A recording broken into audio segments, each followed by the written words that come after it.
Hello friends, તમારું સ્વાગત છે મારા કિચનમાં. આજે આપણે બનાવીશું બજારમાં મળે એવા ખસ્તા અને બટેટા વટાણાના પંજાબી સમોસા. અને બહારનું લેયર એકદમ ક્રિસ્પી બનશે અને એકદમ ચટપટા મસાલેદાર આ સમોસા તૈયાર થશે. તો ચાલો બનાવીએ.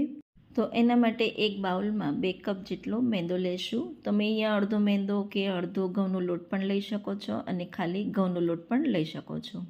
1 ટીસ્પૂન જેટલો અજમો આ રીતે મસળીને ઉમેરી દઈશું. સ્વાદ પ્રમાણે મીઠું અને 1/4 કપ જેટલું ઘી ઉમેરી દઈશું.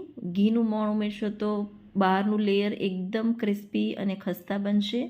તમે અહીંયા તેલ પણ યુઝ કરી શકો છો, પણ ઘીનો ટેસ્ટ બહુ સારો એવો આવે છે.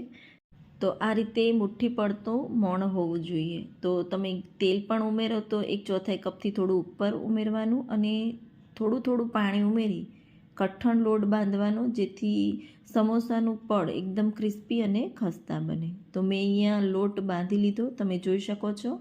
અને મસળી લેવાનો સારી રીતે, અને આ રીતે સારી રીતે લુવો બનાવી એને અડધો કલાક માટે કપડાથી ઢાંકીને સાઈડમાં મૂકી દઈશું. જેથી લોટ સુકાવો ન જોઈએ એનું ખાસ ધ્યાન રાખવાનું. તો લોટને આપણે રેસ્ટ થવા દઈશું. ત્યાં સુધી એક મસાલો તૈયાર કરી લઈએ. તો મેં અહીંયા 2 મોટી ચમચી જેટલા સૂકા ધાણા અને 1 મોટી ચમચી જેટલી વરિયાળી લીધી છે. અધકચરી વાટીને લેવાની, જેથી બહાર બજારમાં મળતા સમોસા જેવો ટેસ્ટ આવશે. તો મેં અહીંયા વાટી લીધું. તો એક કડાઈમાં 2 મોટા ચમચા જેટલું તેલ ગરમ કરીશું.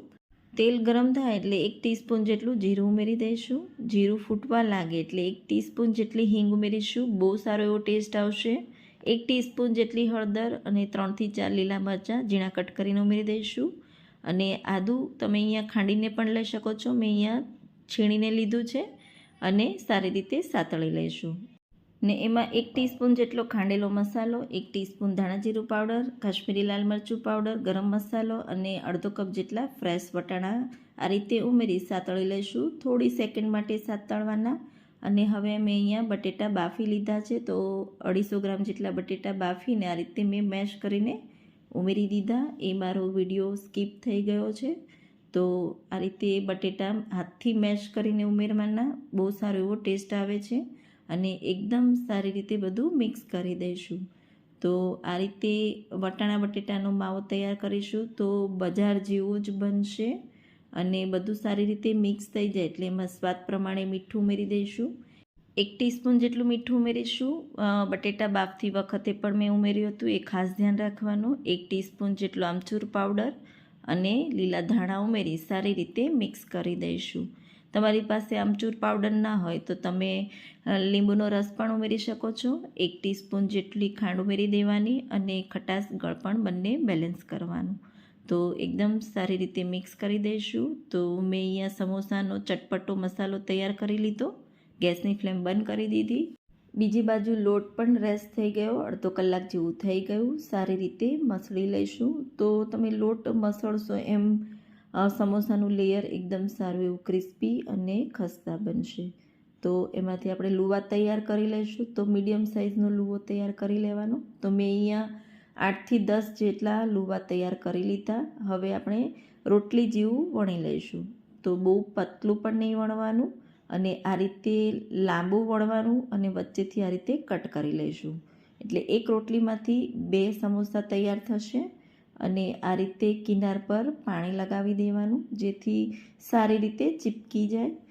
ને આ રીતે બંને કિનારને ફોલ્ડ કરવાની અને થોડું પ્રેસ કરી દેવાનું, એટલે સારી રીતે ચીપકી જશે. તો કોન જેવો શેપ કરવાનો અને એમાં આપણે સ્ટફિંગ ભરી દઈશું. તો 2 ટેબલસ્પૂન જેટલું આપણે સ્ટફિંગ ભરવાનું, વધારે નહીં ભરવાનું, જેથી સમોસા સારી રીતે ફોલ્ડ નહીં થાય.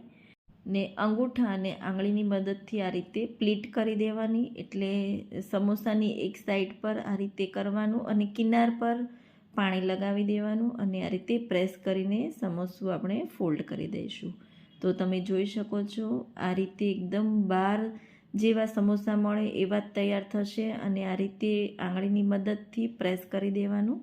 તો સમોસું તૈયાર થઈ ગયું. એ જ રીતે હું બીજું સમોસું તમને બતાવીશ. તો કિનાર પર આ રીતે પાણી લગાવી દેવાનું અને બંને કિનારને આ રીતે ફોલ્ડ કરી દેવાની. તો આ રીતે પ્રેસ કરી દેવાનું થોડું, જેથી સમોસું તળતી વખતે ખુલી ન જાય. અને કોન શેપ બનાવવાનો ફિલિંગ ભરી દઈશું અને આ રીતે આંગળી અંગૂઠાની મદદથી આ રીતે ફોલ્ડ કરી દઈશું. તો કિનાર પર પાણી લગાવી પ્રેસ કરી દેવાનું, ચીપકાવી દેવાનું અને સમોસું આ રીતે તૈયાર કરી લેવાનું. તો બહાર જેવા મળે એવા જ તમારા સમોસા તૈયાર થશે. અને આ રીતે મૂકી આંગળી પ્રેસ કરીને સમોસું આપણે તૈયાર કરી લઈશું. તો તમે જોઈ શકો છો એકદમ બહાર જેવા જ સમોસા તૈયાર થશે. તો મેં અહીંયા બધા સમોસા રેડી કરી લીધા. હવે આપણે ફ્રાય કરી લઈશું. તો મેં પહેલેથી જ તેલ ગરમ કરવા માટે મૂકી દીધું હતું અને તેલ હલકું જ ગરમ કરવાનું ને ગેસની ફ્લેમ એકદમ સ્લો રાખવાની, જેથી સમોસાનું લેયર્સ એકદમ ક્રિસ્પી અને ખસ્તા બનશે. તો એકદમ હળવા હાથે આ રીતે સાઈડ ચેન્જ કરવાની અને બ્રાઉન જેવો કલર થાય, હલકો ગુલાબી જેવો થાય ત્યાં સુધી આપણે એને ફ્રાય કરી લઈશું. તો મેં અહીંયા સમોસા ફ્રાય કરી લીધા અને આ રીતે મેં બધા સમોસા ફ્રાય કરી લીધા. તો તમે જોઈ શકો છો એકદમ ક્રિસ્પી અને ખસ્તા બનીને તૈયાર થયા. તો જરૂરથી એકવાર ટ્રાય કરજો. રેસીપી ગમી હોય તો લાઈક, શેર, સબસ્ક્રાઈબ કરજો. આવજો.